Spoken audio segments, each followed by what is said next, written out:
मेरे एक रिलेटिव थे, सिंपल सी जॉब करते थे और कैश में सैलरी मिलती थी। कहीं जाते होंगे वो कैश में सैलरी मिलती होगी। 1,80,000 की मैंने उनकी नील की रिटर्न भर दी, यानी कि टैक्सेबल इनकम से कम। अनफॉर्चुनेट उनकी डेथ हो गई, एक्सीडेंट हो गया बस से, और उस आइटा के बेस पे उनको 45 लाख का कंपनसेशन मिला। तब मुझे समझ में आया कि यार नील की रिटर्न की एक बहुत बड़ी अहमियत होती है। अगर वो रिटर्न नहीं होती, इनकम टैक्स रिटर्न नहीं होती 1,80,000 की, क्योंकि सैलरी कैश में आती है, अनऑर्गेनाइज सेक्टर था, तो शायद उनको 45 लाख नहीं मिलते और फैमिली की मदद नहीं होती। आज की वीडियो उसी के ऊपर है कि नील की रिटर्न किसको भरनी चाहिए, किसको नहीं भरनी है, किन बातों को ध्यान रखना है और नील की रिटर्न होती क्या है। थोड़ा डाटा बता दूं, 53,55,561 नील की रिटर्न भरी गई थी, जिसके अंदर से 26 लाख के आसपास बिजनेस की थी, बाकी सैलरी वालों की थी। ये डाटा मेरे पास है, कहीं मिलेगा नहीं आपको, बताऊंगा अभी नहीं कहाँ से मिला, मेरे को पता करा मैंने। आइटम 1 और आइटम 4 ही भरी जाती है जब हम नील की बात कर रहे हैं। अच्छा, नील का मतलब क्या होता है? नील का मतलब होता है लेस देन टोटल इनकम। मेरी इनकम कम है और प्रॉफिट कम है 2.5 लाख से, यानी कि 2.5 लाख से ऊपर तो मैंडेटरी है ही भरना, किसी की भी है। किसी की सैलरी 3.5 लाख रुपए की है और 1.5 लाख की उसकी सेविंग भी है, तो 2 लाख बच जाता है। लेकिन विदाउट एग्जाम्पशन उसकी सैलरी 2.5 लाख से ऊपर थी तो उसे आइटम भरनी है, वो नील की नहीं है। नील का मतलब मुझे भरने की जरूरत नहीं थी बिल्कुल भी, लेकिन फिर भी मैं अपने रिकॉर्ड के लिए भर रहा हूँ। जैसे मैंने अपने रिलेटिव की भरी थी 1,80,000 की, ये मैंने बता दिया मैंडेटरी है। अच्छा, एक पॉइंट और भी इंपॉर्टेंट है, क्या मैंने एक बार नील की भर दी तो मुझे हर साल भरनी पड़ेगी? ऐसा मैंडेटरी नहीं है। अगर एक साल भर दी तो अगले साल भी भरनी है, लेकिन मैं एडवाइस करूँगा कि जब भर दी है नील की तो अगले साल भी भरते रहें। नील का मतलब फिर कह रहा हूँ, बिलो टैक्सेबल इनकम होती है, इसमें टैक्स जमा नहीं होता है। ऐसा नहीं है कि नील का मतलब है कि इसमें 0 फिगर खा दो। इसमें 2 पार्ट होगा, एक सैलरी वाला और एक बिजनेस वाला। पहला सैलरी वाला जो भरते हैं, कब भरनी पड़ती है सैलरी वाले को नील की?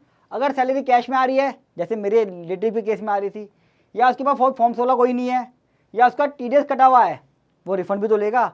हो सकता है उसकी सैलरी 2 लाख की हो, उसका टीडीएस कट गया हो 5-6 हज़ार रुपये या 2-3 हज़ार रुपये, किसी ने काट लिया हो, एम्प्लॉयर ने सोच के कि भैया टैक्स कटना है, तो वो रिफंड लेगा।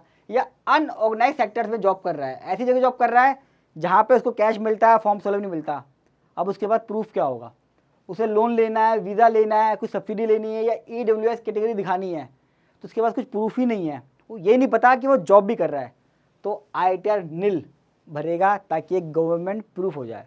बाकी तो दिखा देगा, देखो जी मैं हर महीने 20,000 रुपये कैश जमा कराता हूँ, मेरे घर खर्चा चल रहा है, मेरे एम्प्लॉयर से कन्फर्मेशन लेटर ले ले, प्रूफ कर देगा। लेकिन एक गवर्नमेंट रिकॉर्ड बन जाता है आईटीआर 1 नील, अगर आप इस कैटेगरी में आते हो। लास्ट 3 साल के कागज़ मांगते हैं, पेपर मांगते ही हैं, कोई भी चीज़ लोगे, लोन वोन कुछ भी है, जरूरत पड़ जा सकती है, आगे जाके जरूरत पड़ सकती है। कुछ इंक्रीमेंट हो रहा है, वो कह रहा दिखाओ जी अपने पिछला फॉर्म 16 तो नहीं है। अच्छा, सैलरी स्लिप दिखाओ, वो भी नहीं है, तो आईटीआर तो दिखा दोगे कि देखो जी आईटीआर भरी हुई, यही प्रूफ है जी गवर्नमेंट मेरे पास। आईटीआर 1 में एक्चुअल सैलरी डालें एज पर बैंक स्टेटमेंट, या जो कैश आ रहा है या फॉर्म 16 आ रहा है, तभी नील की भरें। कुछ केस मेरे पास आया जिसमें 1.5 लाख की भरनी थी, लेकिन सैलरी वाली की बात कर रहा हूँ, 1.5 लाख की भरनी थी, लेकिन जिसने भरी उसने 5 लाख की भर दी। मैंने पूछा उसने 5 लाख की क्यों भर दी थी? 1.5 लाख की सैलरी थी। कह रहा जी 5 लाख तो माफ़ थी, तो उसने बोला कंसल्टेंट ने 5 लाख दिखा दे, टैक्स तो लगना नहीं। मैं दिखा दे यार, मुझे तो पता नहीं था। अब हुआ क्या, ईडब्ल्यूएस की कैटेगरी छीन सकती है, इसलिए एक्चुअल फिगर दिखाएं, गलत चीज़ ना दिखाएं। लोन ले रहे हो, कुछ भी ले रहे हो, ईडब्ल्यूएस कैटेगरी ध्यान रखनी ना। पचला बच्चे का स्कूल में एडमिशन है, गैस सब्सिडी है, राशन कार्ड ले रहे हो, क्या क्या चीज़ें हैं, छिन ना जाए कहीं, ध्यान रखना है। इसलिए फ़ोन पे बोल देते ना, एक्सीडेंटल ट्रिब्यूनल एक्ट में कंपनसेशन उसी हिसाब से मिलता है। 1,80,000 के बदले सिर्फ एक सिंगल आईटीआर भरी थी मैंने, उससे पहले भी आईटीआर नहीं थी, उसके बाद भी नहीं भर पाया, मेरी डेथ हो गई थी। सिंगल आईटीआर से 45 लाख रुपए का कंपनसेशन मिल गया था। मुझे भी यकीन नहीं होता, मुझे बड़ा अच्छा लगता है कि एक ऐसी हेल्प हो गई, और मैं चाहता हूँ इंडिया में सबकी हेल्प ऐसी हो। भगवान ना पड़े, किसी को जरूरत पड़े, पर फिर भी कुछ भी हो सकता है लाइफ में दोस्तों, तो इसको शेयर जरूर कीजिएगा। नील की रिटर्न वो गलत ना भरें, बनाई इसलिए लोग गलत भरते हैं। अब सैलरी वालों का पूरा हो गया, आईटीआर और बिजनेस वालों के लिए नील की सबसे ज़्यादा ये भी भरी जाती है बिजनेस वालों के लिए। 200 रुपये में, 500 रुपये में, जो पिछली बार आईटीआर भरी थी वो भर देना, सेल दिखा देना अपने हिसाब से, प्रॉफिट दिखा देना, टैक्स जमा ना करना पड़े। व्यापारी का सिर्फ यही होता है कि टैक्स जमा ना करना पड़े। अब दिक्कत क्या आती है, जो स्मॉल बिजनेस वाले हैं या सीएससी सेंटर वाले हैं, या टीडीएस कटा हुआ है मान लो, या अनऑर्गेनाइज सेक्टर में बिजनेस कर रहे हैं, कोई छोटी मोटी शॉप खोल ली है, छोटे मोटे कपड़ों का काम कर रहे हैं, वो कहते हैं हम कमा तो रही नहीं है यार, प्रॉफिट हो नहीं रहा है, थोड़ा प्रॉफिट है, क्या सीए के 4-5 हज़ार रुपये कौन देगा, हम तो नहीं दे रहे 4-5 हज़ार रुपये। अब होगा क्या उसमें, कल को उसको लोन लेना है, और सीसी लेनी है, ओडी लेनी है, सब्सिडी लेनी है, कोई वीज़ा में दिक्कत आ गई, कहीं भी जाना घूमने का मन कर रहा है और EWS कैटेगरी का प्रूफ करना है, अपने बिजनेस को दिखाना है, हो सकता है आगे आके बड़ा बिजनेस करो आप, सोच तो अच्छी रखनी पड़ेगी, तब आपको ITR 4 जो है काम आएगी। अब क्या ध्यान रखना है, बैंक स्टेटमेंट को, ट्रांजैक्शंस को नेग्लिजेंस होती है। भाई मैं कपड़ा बेच रहा हूँ, कैश में सारा काम है मेरा, मेरी बैंक स्टेटमेंट 4 पेज की होती है, इसमें एंट्री नहीं होती है, तो ये ट्रांजैक्शंस को कैसे दिखाऊंगा मैं। कल को मैं लोन लेने गया, सीसी लेने गया, उसने कहा लाओ बैंक स्टेटमेंट दो, मैंने कहा ये लीजिए, उन्होंने कहा 4 पेज की बैंक स्टेटमेंट, फिर तो सिर्फ 15,000 रुपये आए हुए हैं, तो धंधा करता ही नहीं। वो कहेगा मैं तो कैश में करता हूँ जी। कैसे करता है पता नहीं जी, कैश आता है चला जाता है। ITR 4 नील वहाँ पे हेल्प करेगी, उसमें आपकी सेल भी होगी। मान लीजिए कैश आ रहा है 25 लाख रुपए और चेक से पैसा आया 3 लाख रुपए, तो ITR में को दिखा सकता हूँ कि देखा ITR में दिखाया मैंने, यार इसकी सेल दिखाई है प्रॉपर, ये रे मेरे परचेस की बिल, कैश अकाउंट में जमा भी हुआ है, नहीं जमा हुआ है तो ITR में होगा, अगर बैंक में जमा हुआ है फिर आप ITR 4 में दिखा दोगे नील की, यानी कि 2.5 लाख से कम का प्रॉफिट। ITR 4 भरते हैं हमेशा बिजनेस की, अगर नील की भरनी है 44 AD या 44 ADA में, 44 AD ट्रेडिंग के लिए, 44 ADA फ्रीलांसर वालों के लिए। कैश सेल शो करें प्रॉपर 8% प्रॉफिट के साथ। बहुत लोग गलती करते हैं, जब नील की ITR भरते हैं बिजनेस वालों की, बैंक स्टेटमेंट तो लेता नहीं है, जब 200 रुपये 500 रुपये दोगे आपसे कोई बैंक स्टेटमेंट मांगेगा, क्या आपके बैंक स्टेटमेंट की एंट्री को मैच करेगा कि कितना कैश जमा हुआ है, कितना चेक हुआ है, ये उल्टो ऐसे दिखा देते हैं।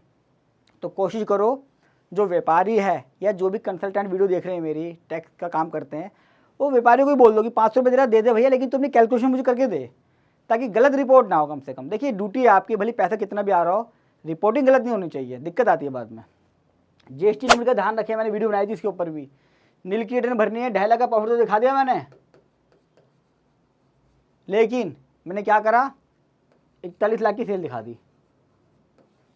ये ध्यान रखना है, मैं ट्रेडिंग का दिखा रहा हूँ। वो इंपॉर्टेंट पॉइंट एक और, बिजनेस के अंदर कोड बहुत ज़रूरी है। आप तो थे वेल्डिंग वाले, आपने बोला यार नील की रिटर्न भर दी मेरी, उसने आपसे पूछा नहीं वेल्डिंग का काम कर रहे हो, वो दिखा रहा है इंटीरियर डिज़ाइनर, वो दिखा रहा है आप कपड़े का काम कर रहे हो। कोड बहुत ध्यान से चुनना है, आप पूछ लेना उससे कि भैया तू कौन सा बिजनेस कोड दिखा रहा है, क्या वो आपके नेचर से मिलता जुलता है भी कि नहीं है, गलत कोड ना चले जाए। बहुत गलतियाँ करते हैं लोग, गलत कोड डाल देते हैं बिजनेस में, और मेरा मानना है कि कंसल्टेंट इतनी मेहनत करेगा भी क्यों। 400-500 रुपये में आपसे पूछेगा कि बैंक स्टेटमेंट दे दो, अपना कोड बता दो, कितनी कैश में सेल हुई है, क्या हुआ है। थोड़ा सा लेवल बढ़ाइए, व्यापारी से भी बोलूँगा और टैक्स कंसल्टेंट से भी। उस तरीके से अगर आप ITR 4 ITR 1 नील की भरेंगे, आपको कोई दिक्कत नहीं आएगी और भविष्य में ये काम भी आ जाएगी। वीडियो कैसी लगी कमेंट बॉक्स में जरूर बताइएगा। आपके बढ़िया बढ़िया प्यारे कमेंट मुझे मोटिवेट करते हैं कि मैं रात कोड के भी नए टॉपिक पर वीडियो बनाऊं। फर्स्ट टाइम आ रहे हैं, चैनल को सब्सक्राइब कर लीजिएगा, क्योंकि इंडिया का ये पहला प्रैक्टिकल चैनल है जो आपको सिर्फ प्रैक्टिकल बातें बताता है, कानूनी कोई पढ़ाई यहाँ नहीं होती दोस्तों। और जितना हो सके इसे अपने सर्कल में शेयर कीजिएगा, क्योंकि नील रिटर्न बहुत इंपॉर्टेंट है। 53 लाख नील रिटर्न बनी आती है, बाकी एज़ कम्पेयर टू अदर ये दूसरे नंबर पे आती है नील रिटर्न इंडिया के अंदर। और दोस्तों किसी टॉपिक पे चाहते हो वीडियो बनाऊं, कमेंट बॉक्स में लिख दीजिएगा। कोई भी क्वेरी हो कमेंट बॉक्स में लिख दीजिएगा। डेली मॉर्निंग में मैं हर एक कमेंट का रिप्लाई करता हूं, चाहे सिचुएशन कोई भी हो। जल्द मिलूंगा बहुत सारी वीडियो लेके बिजनेस और सैलरी पे, तब तक नमस्कार।